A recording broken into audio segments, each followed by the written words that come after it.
What's up, y'all? Welcome to today's video. It's Aggie Out Loud once again. What's today? Y'all know I ain't know my day. Today's Tuesday, and I think it's the 1st of December. Y'all know working third shift, you be forgetting your days and stuff. So, as you can see from the cover of this video, this is going to be on time travelers and mysterious travelers. I tried to separate the two. And then I thought, you know what, time travelers, that's pretty mysterious. Let's just leave them together.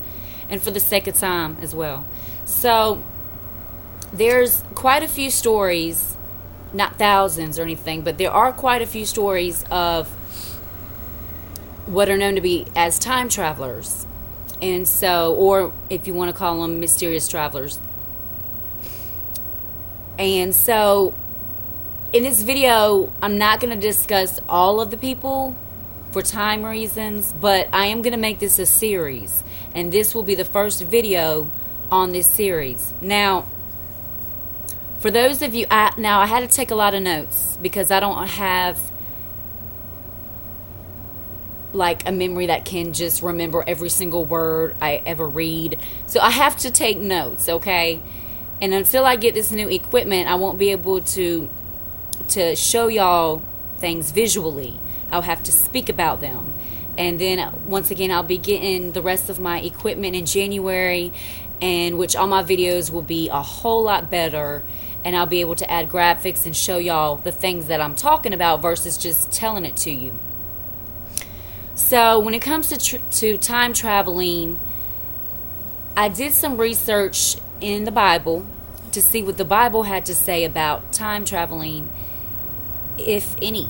So let me give y'all my notes on that, and then I'll delve right into the 3 stories that I decided to start off with. So, you know, I think what a lot of us want to know when it comes to this, who do believe in the Word, is what does the Bible say? What does the Bible say about the possibility of time traveling? The Bible does not directly address the idea of time travel, at least not the type of time travel commonly featured in science fiction. Scripture indicates that each person has an appointed time of death, and you can find that in Hebrews 9:27, and that his days are known by God before they ever happen. Jeremiah 1:5 and Acts 17:26. Scripture speaks often of events occurring according to God's timetable. In Genesis 21:1, Matthew 24:32, John 7:8, and 1 Timothy 2:6, which runs counter to the idea of people changing historical events through time travel. However, the Bible also indicates that God is independent of time.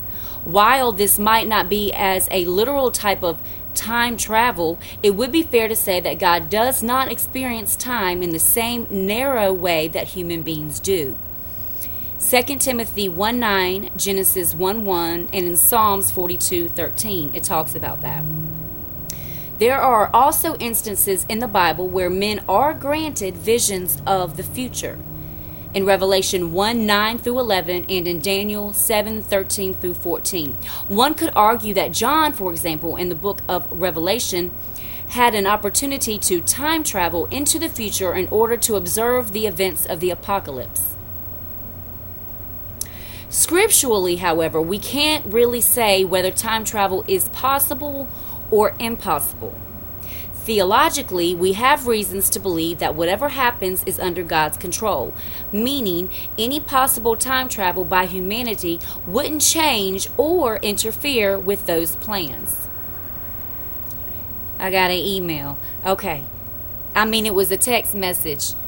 I'm going to move on. Since God exists independently of time, human time travel wouldn't change our relationship to God any more than our learning how to fly, split the atom, or travel into space. In a sense, we all are time travelers, in that we all travel through time, 1 hour, 1 minute, 1 second at a time. No one goes any more quickly or slowly than that. We have one trip through life. There are no do-overs, and that's a good reason why we should pray with Moses teaching us to number our days that we may gain a heart of wisdom in Psalm 90:12. So that was some research I had done thus far, and I'm still going to do a whole lot more research to see if I can find anything else in Scripture that could possibly explain time travel. So I'm going to move on to the first three time travelers that I've decided to speak about in this video series on time travelers and mysterious travelers.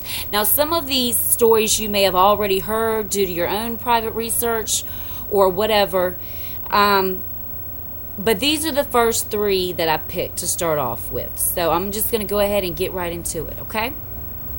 The first time traveler I'm going to talk about is a man by the name of Andrew Carlson, Carlssin.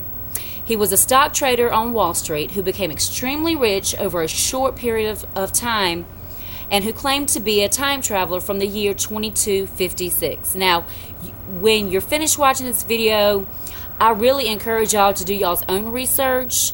I'm a huge researcher.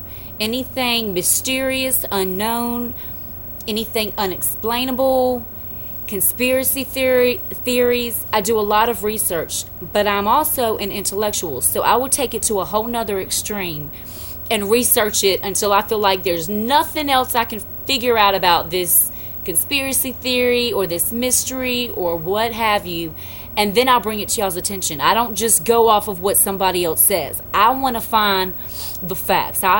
I need to know the information myself and dig deep into finding that information myself and not depending on somebody else to give it to me. So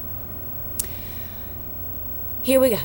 So in 2003, federal investigators arrested a Wall Street wizard, so to speak, on insider trading charges, who claimed to be a time traveler from the year of 2256. Sources at the Security and Exchange Commission confirm that the 44-year-old Andrew Carlson offered to them the explanation for his uncanny success in the stock market after being let off in handcuffs. He said with an initial investment of only $800 that in 2 weeks' time, he had a portfolio valued at over $350 million. And that every trade he made capitalized on unexpected business developments which simply can't be explained. The nosedive in stock prices in 2003 had left most investors crying, to say the least. So when Carlson made a flurry of 126 high-risk trades, and all of them were successful, and he came out the winner every single time, of course it raised the eyebrows of Wall Street watchdogs. When investigators took Carlson in for questioning, they got more than they bargained for. In a 4-hour mind-boggling confession for which Carlson declared that he had traveled back in time from over 200 years in the future, where it was common knowledge that in our era, we had experienced one of the worst stock plunges in history. Yet, anyone armed with knowledge of the handful of stocks destined to go through the roof could make a fortune. Got confused right there for a second. Okay, moving on. In a statement made during his videotape confession to investigators, Carlson said, "It was just too tempting to resist. I had planned to make it look natural, lose a little here and there so it didn't look too perfect, but I just got caught in the moment." In a bid for leniency, Carlson had reportedly offered to divulge historical facts on the basis that they would let him return back to the future through his time machine, but refused to reveal the location of this time machine or discuss how it worked, out of fear that technology could possibly fall into the wrong hands. No one was able to find any record of any Andrew Carlson existing anywhere before 2002. His fingerprints disappeared and the investigation was suddenly dropped back in 2003. He was bailed for a whopping $1 million and was due to be sentenced on April 4th, 2003. But he disappeared and no trace of him or the person who bailed him out has ever been found. Now, if I could just add my thoughts for a moment. Now, y'all know as much as I do, that the government knows about time traveling, time machines, and the whole nine, and they have known about it way, way before Hitler. That's a whole nother video. So I find it a little hard to believe, not this man's story per se, but I find it a little hard to believe that the government would just be like, all right, man, so you're going to give us some historical facts about the future in exchange for us just letting you go back to your little time machine so you can go back to the future. All right, cool, let's shake on it. Y'all, come on now. Y'all know good and well that did not occur. What I believe happened, I could be wrong, but what I believe may have possibly happened is that they kept the man and made him show him this time machine, even knowing what they already knew about time traveling and time machines. This is secretive information. It's not something, the rumor of it possibly existing has gotten out, but the proof of it is something that they tried to hide. They want to keep that information hidden at all costs. So for this man to show up and be saying all this, y'all think they just gonna let him go?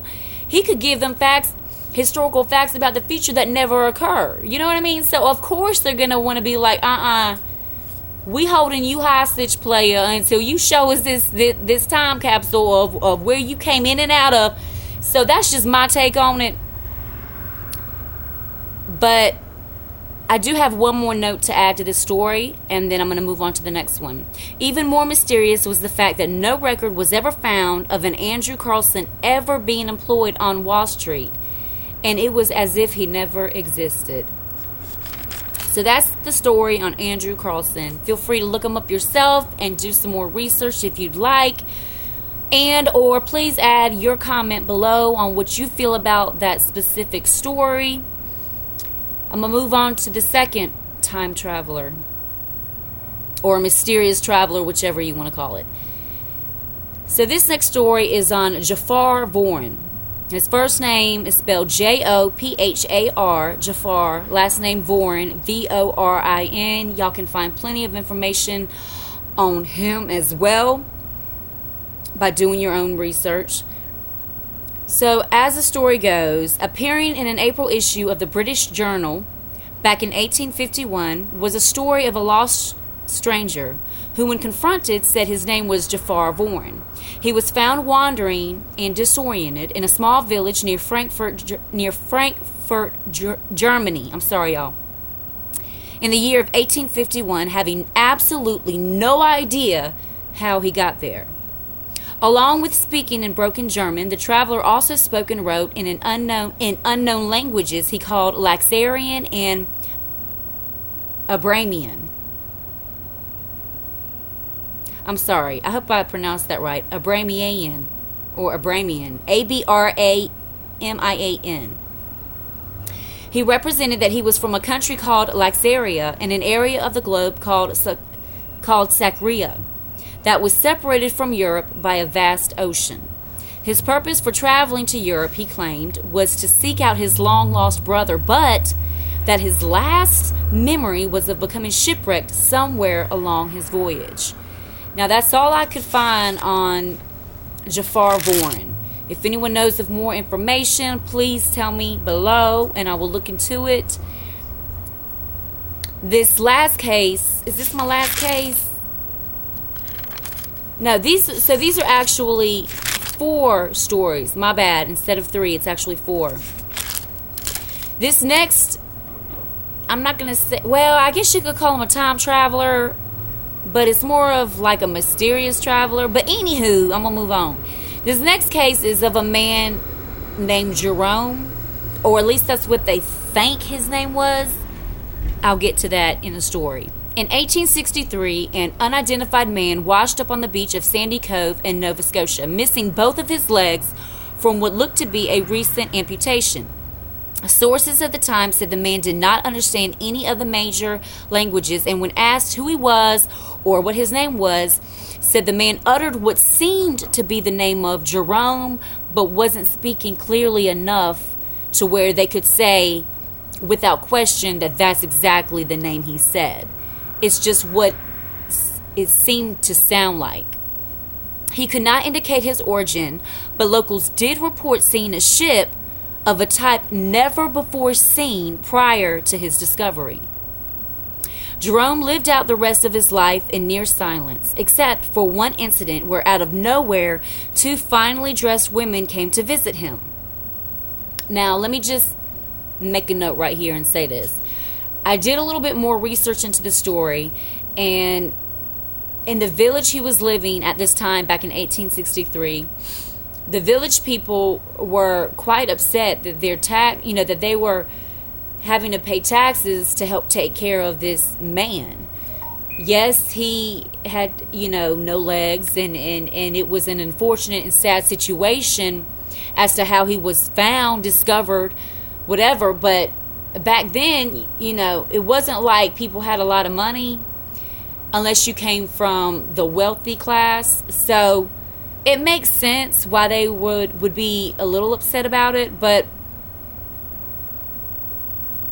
not so much in the sense that, you got a man washing up on the shore with no legs, and he's confused, he's disoriented, he doesn't know where he's from, who he is, where he's at. Humanity would say, take care of the man. Let's help the man out. So, but I just wanted to make a note of that. So moving on with this story. When these two women came to visit him out of absolutely nowhere, they took him aside in private, and it was reported from the people in the home at the time that they could hear a conversation taking place amongst the two women and the man, but that the three of them were all speaking in an unknown language. So nobody could make out what they were saying. After the conversation subsided, they said the two women vanished just as quickly and mysteriously as they came. It was stated, however, that as the women were walking out the front door, they could hear one of the women whispering to the other woman in English, "Let's leave him. He's fine here." So this kind of has some similarities to the first case of the Andrew Carlson case, where a person bailed him out. Nobody knows who he is. And there was another coincidence, and my mind went blank. But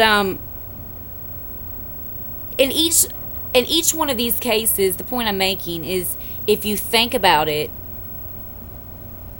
that there are similarities. Either evidence goes missing, someone comes to visit the person or helps them out, they go missing, or they're never discovered, their identities are never known. But that's the story on Jerome. And like with the other one, that's all I've been able to find on this story. So once again, if anyone has any more that they know about this story, please let me know below. And then the last story is on one that I'm sure a lot of y'all have heard about when it comes to time travelers. And it's about the man from Taured. T as in Tom, A-U-R-E-D, Taured. I hope I'm pronouncing that correctly. In 1954, a professional-looking Caucasian businessman shows up in the customs line at a Tokyo airport carrying European currency, some business documents, and a passport from the country of Taured. Japanese customs officials, baffled by this man's passport from a non-existent country, take him into the airport's interrogation room. In an attempt to further prove his identity, the man presents the officials with a driver's license issued from the country of Taured. The customs officials then present the man with a map, asking him to point out where exactly on the map the country of Taured is located at. He points to Andorra, A-N-D-O-R-A, a small country nestled between France and Spain. Then becomes frantic when he realizes his country of Taured is not on the map. Trying to calm the man down, officials said the man then begins to explain how he has never, ever heard of Andorra, and that his homeland of Taured has existed for more than 1,000 years. To add to all the confusion, the man's passport had already been stamped for the past 5 years, and the man stated that he had already traveled to and from Tokyo many times without having occurred any issues. Not knowing what to do, security locked the man in a room on the top floor of a nearby hotel while 2 armed guards stood outside his hotel room door until officials could continue their investigation. The next morning, custom officials arrived to the hotel room only to discover that the man had disappeared from inside his hotel room. But this was impossible, because the man could not have escaped through his hotel room's window because it was over 100 feet from the ground, and he didn't escape through his hotel room's door because there were 2 armed guards that were standing outside his door the entire night. All further investigations into the case have turned up nothing. Many believe this man must have slipped in from another dimension of some sort. And just like with the Andrew Carlson case, his passport, the business documents, all of that completely vanished once this man vanished. So these are the 4 stories I have. I thought there were 3, but these are the 4 stories I have so far on this Time Travelers and Mysterious Travelers series. Now, this series is not going to include those people who have completely vanished into thin air before many witnesses. That's going to be a whole nother series that I'm really excited about doing. But I'm still researching some of the stories that I have found of these certain individuals. So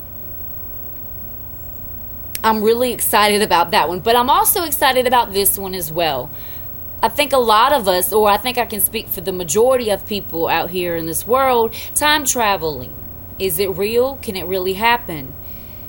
I've given you what Scripture says about it. And so it's really left up, obviously, to the person that's watching this video. And I don't know.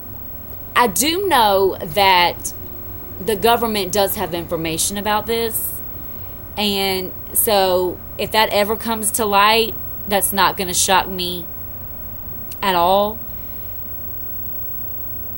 But these people that come out of absolutely nowhere and say that they're from this other country or this other time zone, I don't know. I kind of believe that it could happen.